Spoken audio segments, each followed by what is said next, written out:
blancs ait frôlé nos terres, un vent de compréhension et de malentendus ont soufflé entre les vieux et les jeunes. Et ce vent de compréhension empêche une transmission claire et nette des messages. Chers jurys, chers publics et vous membres de l'opposition parlementaire, le thème qui nous unit tous ce soir autour de ce débat s'intitule « L'enseignement passe mieux avec les jeunes profs ». Mais avant d'aller plus loin, permettez-moi de mettre une lumière sur les thèmes clés de ce débat. L'enseignement. L'enseignement, c'est le fait de transmettre un savoir à une tierce personne ou à un groupe de personnes. Dans la phrase, l'enseignement passe mieux avec les jeunes profs, le passe mieux dans cette phrase est tout simplement dire que l'enseignement est plus facile, plus accessible et plus compréhensible avec un jeune prof. Enseigner, c'est le fait de donner et de recevoir des informations. L'enseignement, ce n'est pas seulement le fait d'apprendre à un élève des matières scolaires, mais c'est aussi le fait de lui enseigner un savoir-vivre, un savoir-faire en société, car ne l'oublions pas, la vie ne s'arrête pas qu'à l'école.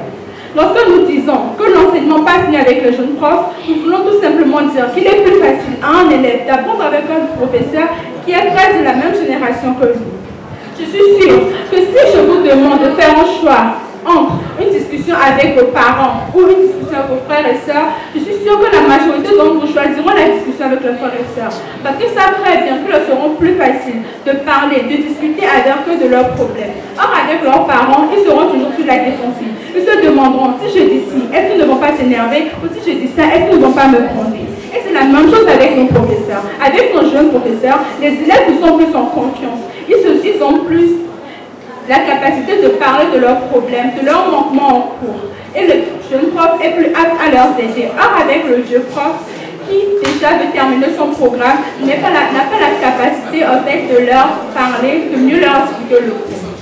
Vous savez très bien que les vieux profs ou nos parents ont toujours l'habitude de dire, en notre temps, lorsque nous étions jeunes, nous, on faisait ci, on faisait ça, on ne disait pas ci, on disait ça. Or, ce qu'ils oublient, c'est que leur temps n'est pas notre temps. Nous sommes au 21e siècle, en 2023. Nous sommes une nouvelle génération. Et ce qu'ils ont eu par le passé n'est pas la même chose que nous devons vivre aujourd'hui. L'éducation qu'ils ont eue dans le passé n'est pas l'éducation que nous devons recevoir aujourd'hui.